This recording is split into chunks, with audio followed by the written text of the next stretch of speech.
Trabajé el turno noche durante muchísimos años recorriendo las calles de una Buenos Aires que ya no existe. Esa de los años 80 donde la única certeza era que la plata de hoy no servía para mañana. Antes de aquella noche de julio de la cual te quiero hablar, yo me las sabía todas.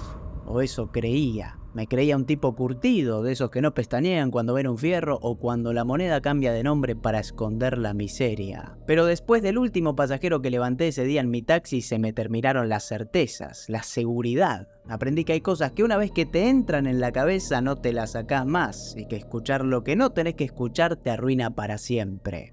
Esta es la historia de cómo no volví a estar tranquilo nunca más. En el 88 ya venía golpeado. Hacía un año que había tenido que cerrar el almacén en Devoto. Ese negocio era mi vida, mi jubilación y el futuro de mi nena, pero la hiperinflación me ganó por cansancio. No fue un cierre dramático con persianas bajas y llanto. Fue una agonía lenta, de esas que te van sacando las ganas de levantarte a la mañana siguiente. Pero, para el que no sepa, 1988 en Argentina era un caos difícil de explicar si no lo viviste. Estábamos en el medio del plan primavera, el austral, esa moneda que había nacido con aires de importancia unos años atrás, ya no valía nada. Teníamos una inflación que subía todos los días, la gente se despertaba con un sueldo y se acostaba con menos de la mitad. La realidad misma cambiaba de precio entre el desayuno y la cena. A ese punto el país era un sálvese quien pueda, donde los únicos que ganaban eran los que compraban dólares y los guardaban bajo el colchón. Habían cortes de luz programados porque no alcanzaba la energía y la ciudad de noche se volvía una boca de lobo. Me acuerdo perfectamente del ruido de la etiquetadora. Era un golpe de plástico contra el cartón de las cajas de fideos que se repetía cientos de veces por día. En el almacén de Devoto durante los últimos meses yo ya no era un comerciante, era un tipo que le ponía números nuevos a las mismas latas de siempre. Llegaba el camión de la distribuidora y el chofer me pasaba la lista de precios con cara de pocos amigos, casi sin mirarme, como si le diera vergüenza ser el que me traía las malas noticias. Yo agarraba la maquinita roja, le cargaba el rollo de etiquetas naranjas y empezaba a recorrer los estantes. Los fideos que a la mañana costaban 10, a la tarde ya tenían que costar 15. La yerba, el aceite, las latas de arvejas que se llenaban de polvo porque nadie las podía pagar. Todo subía en una espiral que no tenía fin.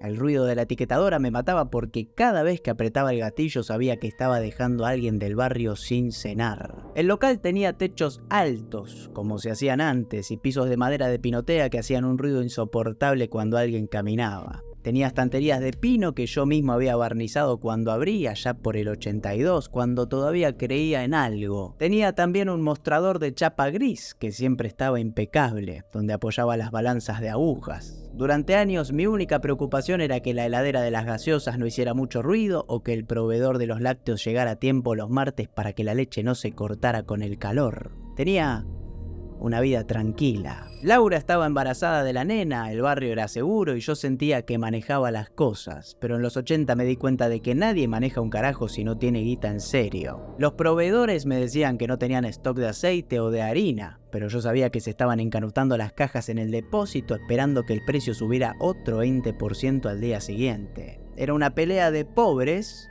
contra pobres. Empecé a notar que todo se venía abajo por detalles chicos, casi invisibles. Los frascos de aceitunas rellenas que antes se vendían rápido para las picadas del domingo empezaron a quedar en el fondo del estante juntando una pelusa gris. La gente ya no pedía marcas, pedía lo más barato, y a veces ni para eso les alcanzaba. Me pedía que les anotaran la libreta, pero yo ya no podía fiar, porque para cuando me pagaran a fin de mes esa plata no iba a servir ni para comprar fósforos. Doña Rosa venía con el monedero de cuero viejo buscando el mismo medio kilo de yerba nobleza gaucha de siempre. Me contaba que su jubilación era una miseria y que ya no sabía qué más recortar de la dieta para que el nieto pudiera tomar la leche. Cuando veía el precio nuevo se quedaba callada, mirándome fijo con esos ojos nublados. No me decía nada, pero el silencio eran todos los insultos conocidos gritando en su cabeza. Yo intentaba explicarle que la culpa no era mía, que el mayorista me cobraba el triple por el mismo cajón de mercadería de la semana pasada, pero me terminaba sintiendo un miserable. Ella se llevaba sus 100 gramos de paleta cortada finita para que le dure más y yo me quedaba ahí,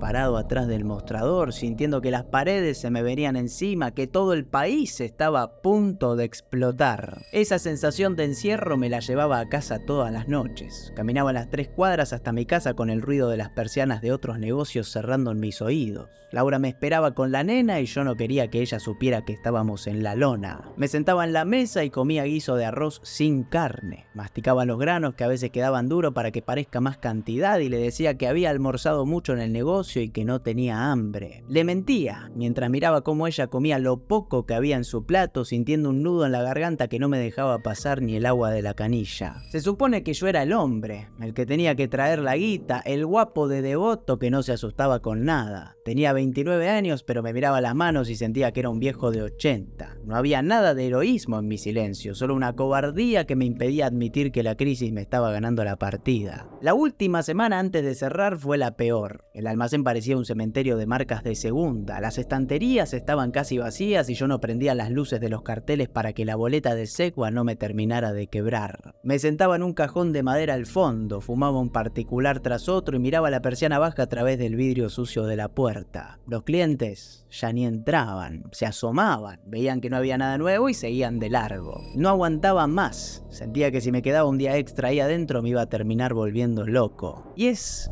que la derrota no es un momento explosivo, es una acumulación de días donde no pasa nada y te das cuenta de que el esfuerzo no vale un carajo. Así que vendí lo que quedaba del stock por monedas a un tipo que vino con un camión un miércoles a la tarde. Pagué las deudas para que nadie me venga a buscar a casa con un abogado y con lo que sobró me compré el Renault 12. Fue como cambiar una jaula por otra. Pero esta vez la jaula tenía ruedas y me permitía no tener que verle la cara a los vecinos que me habían visto fundirme.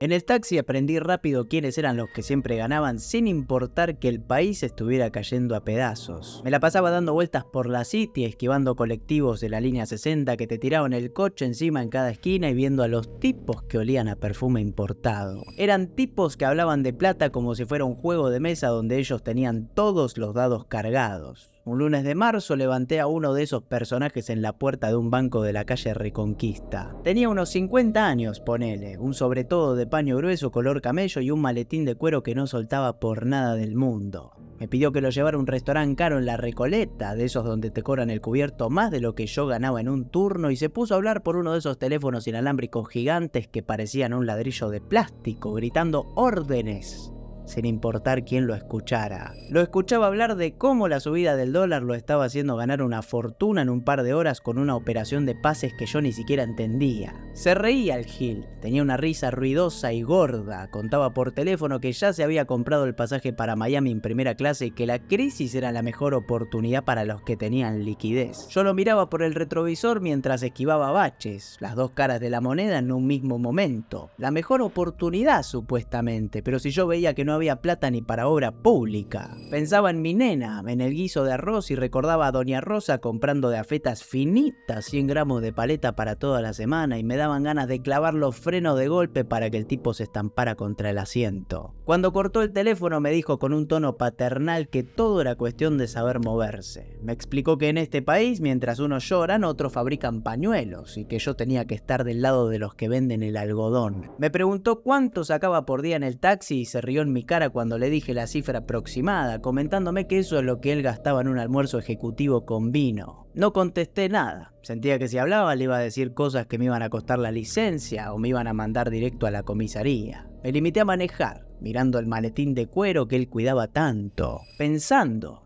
que ahí adentro estaba la guita que a mí me faltaba para que mi hija comiera carne de verdad.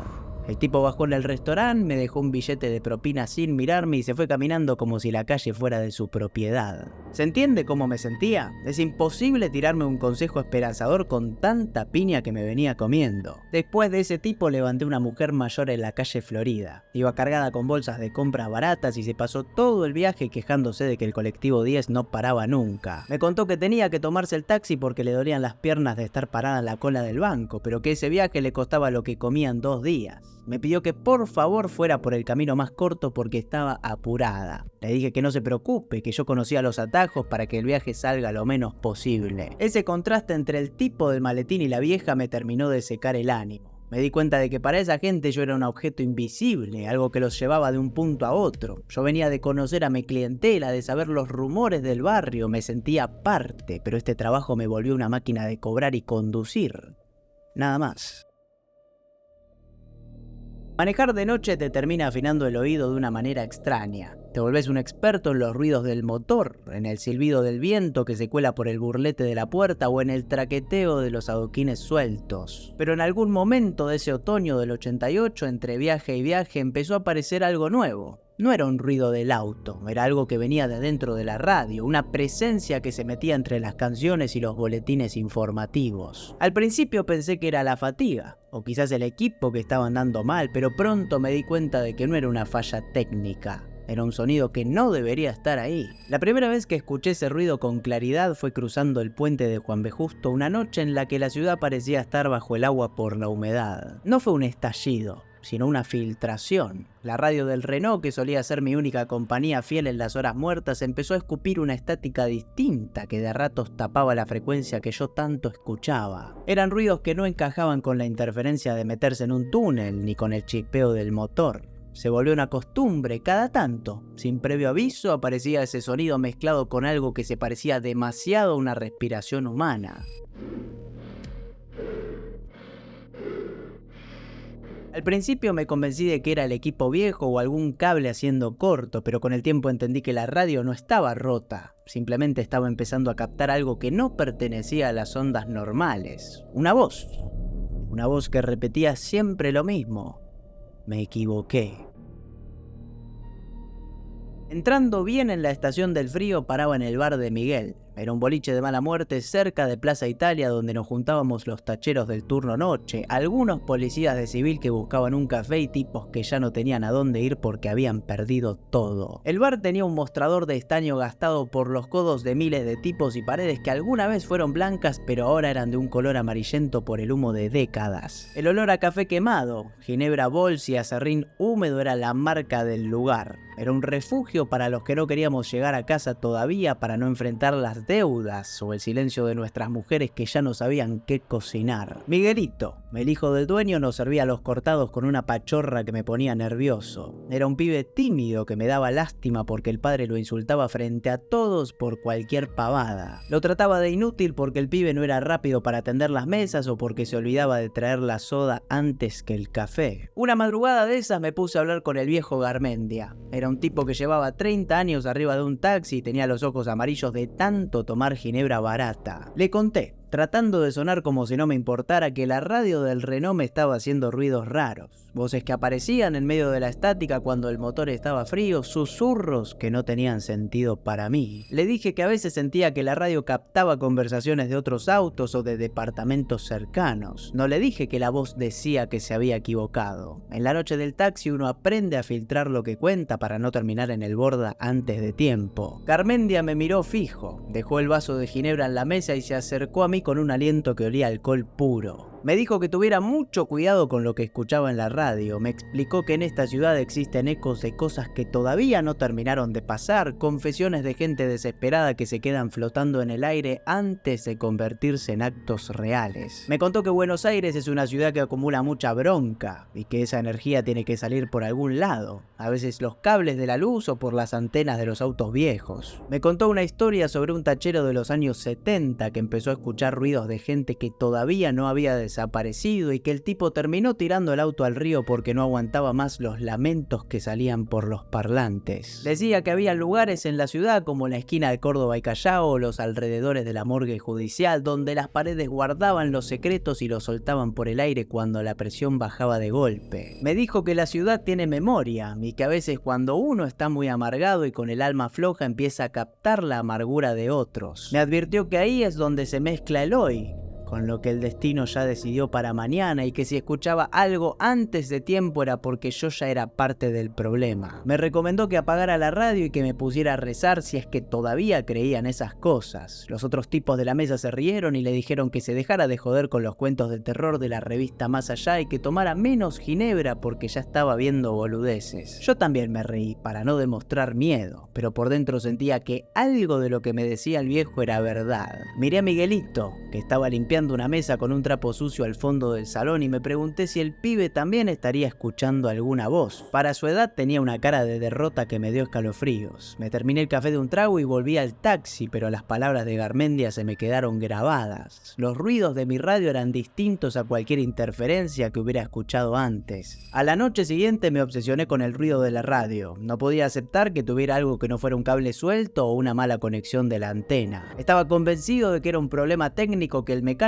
Cacho no había visto por tener demasiado laburo en el taller, así que a las 3 de la mañana, debajo de un farol que parpadeaba con un ruidito eléctrico cerca de Parque Centenario, me puse a desarmar el tablero del Renault. Tenía un destornillador plano y una linterna vieja de pilas gastadas que apenas iluminaba los cables llenos de polvo y grasa. Empecé a tironear de todo, raspándome los nudillos contra el metal del tablero y puteando por lo bajo, buscando algo mal hecho, un cable pelado que explicara por qué la radio hacía lo que hacía. Desconecté la antena, saqué el estéreo de su lugar y revisé cada centímetro de cobre que pude encontrar. Me quedé ahí, con la mitad del cuerpo metido abajo del tablero y los pies colgando hacia afuera del auto por la puerta del acompañante. Estaba rodeado de cables de colores y mugre acumulada de los últimos meses. Me ensucié el tapizado con grasa y sangre de mis propios dedos heridos, pero no me importaba nada. Necesitaba encontrar de dónde salía ese susurro constante y mientras hurgaba entre las piezas electrónicas, la radio se prendió sola. A pesar de que yo le había sacado el fusible principal hacía 5 minutos y la llave del auto no estaba puesta. No era música ni noticias de Radio Mitre, era pura estática constante, un siseo que no paraba. Me quedé helado mirando cómo las luces verdes del dial brillaban en la oscuridad de la cabina. Sentí que el auto me estaba ganando la pelea y que la lógica mecánica ya no servía para un carajo. Ese ruido me estaba volviendo loco poco a poco. Empecé a pasarme horas hablándole al tablero del auto como si hubiera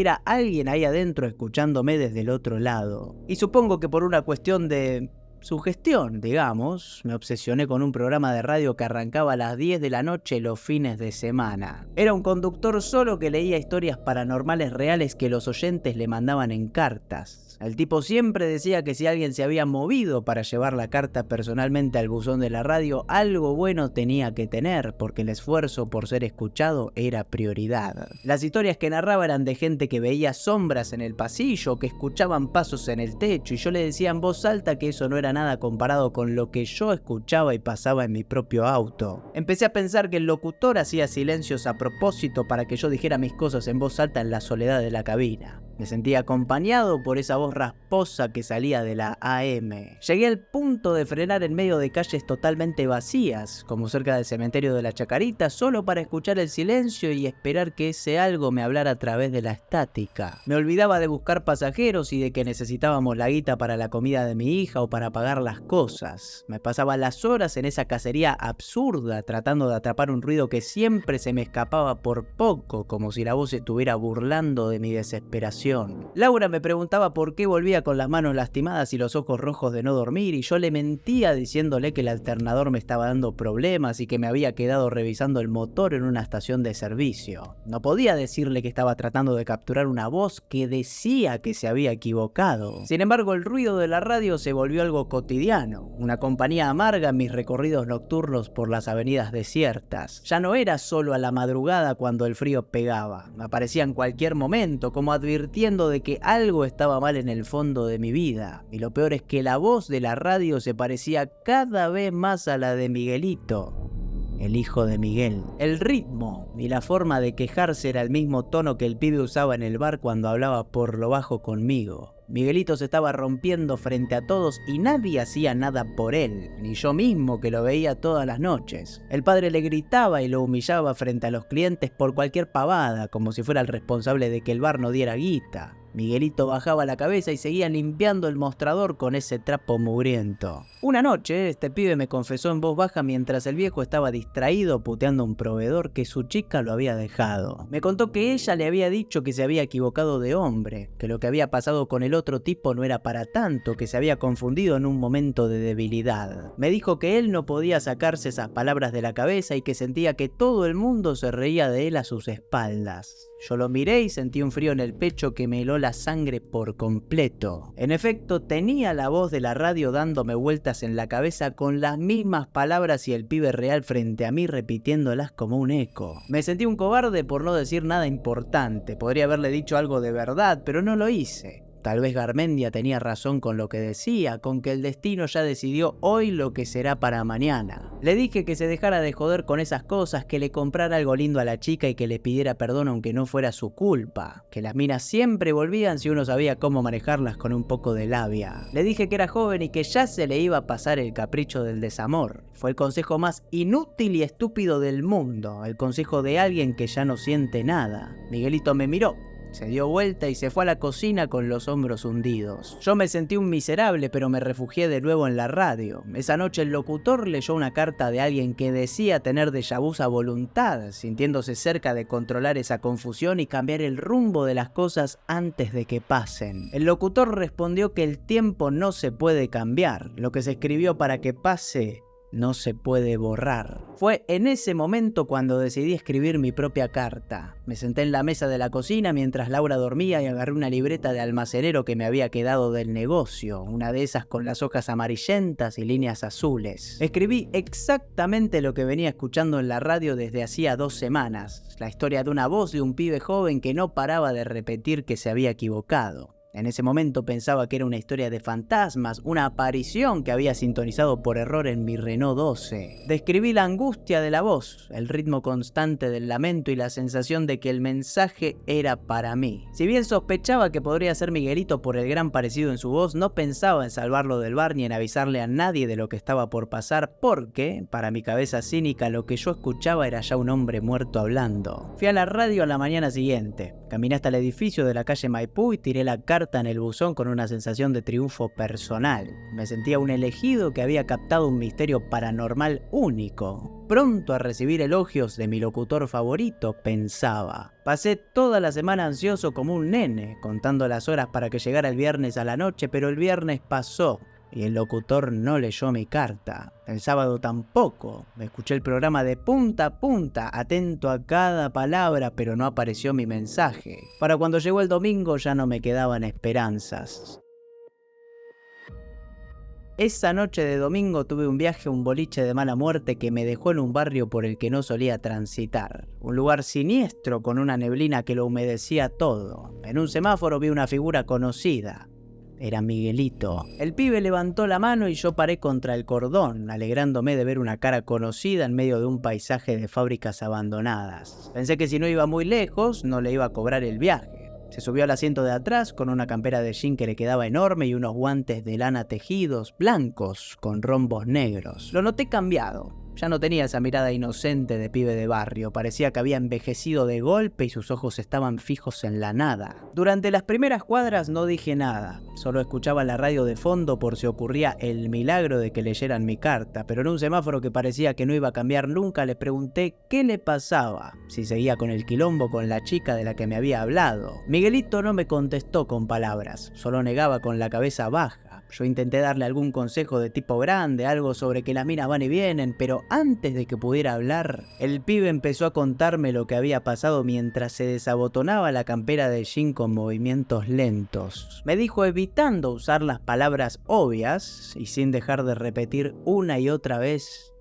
me equivoqué. En ese momento sentí que el auto se quedaba sin aire. Esa frase era exactamente la misma que yo escuchaba en la radio. Miguelito siguió diciendo que él sabía lo que era equivocarse, que su viejo se lo recordaba todos los días en el bar. Pero lo que ella había hecho no era un error de principiante. No solo lo engañó, no quiso volver con él. El semáforo se puso en verde y yo aceleré con una desesperación que no podía controlar. Quería escapar de esa conversación, pero estaba encerrado con él. Miguelito terminó de sacarse la campera y vi que tenía la camisa blanca empapada en una mancha roja. Se sacó los guantes y me mostró las manos manchadas con sangre casi seca. Clavé los frenos de una y le grité qué mierda había hecho. ¿Cuál fue su equivocación? El pibe me miró por el espejo retrovisor con una frialdad que me paralizó y me dijo las únicas palabras que el shock le dejaban decir: Me equivoqué. Sacó una navaja del bolsillo delantero, una que tenía sangre seca en la base, y antes de que yo pudiera abrir la boca se la clavó en el cuello y la deslizó de oreja a oreja en un solo movimiento limpio. Vi toda la cascada de sangre cayendo en el tapizado de plástico mientras el pibe hacía ruidos horribles, como si quisiera seguir hablando pero sin aire en la garganta. En ese preciso momento el locutor en la radio decía mi nombre. Y ahora voy a leerles una carta que nos trajo personalmente Jorge Bonacci. Jorge, si te moviste para que llegue a mis manos, algo bueno debes tener para contar. Bueno, al momento de grabar esto, no vi cómo quedó la grabación. A mí me suele gustar grabar esto cuando ya tengo una noción de cómo quedó el video, pero espero que les haya gustado. La realidad es esa. No creo que haya mucho para aclarar. Si quieren hacer un detrás de escenas, este guión tuvo como 6, 7 versiones. Casi no lo saco. Lo escribió Ale. No quería tirar su laburo en este guión. Yo después lo reescribí de cero, agregué un montón de cosas, lo grabé, no me gustó, lo volví a escribir y lo volví a escribir y ahí recién lo volví a grabar. Tengo esta cosa que a ustedes les gusta, me dicen, pero yo necesito este nivel de exigencia conmigo porque si no, no les puedo traer un contenido que a ustedes les guste. Es así.